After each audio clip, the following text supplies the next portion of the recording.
What's the meaning of cash register?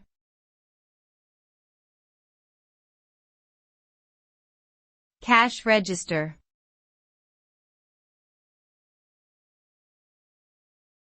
Cash register.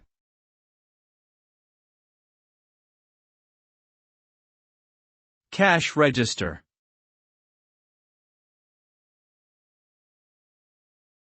Cash register.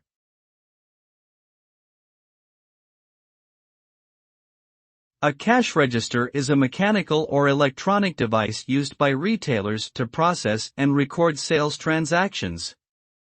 It typically includes a cash drawer for storing money, a display for showing prices and totals, and a printer for producing receipts. When a customer buys something, the cashier enters the items and prices into the cash register, which calculates the total cost and displays it on the screen. The customer pays the amount owed and receives a receipt from the printer.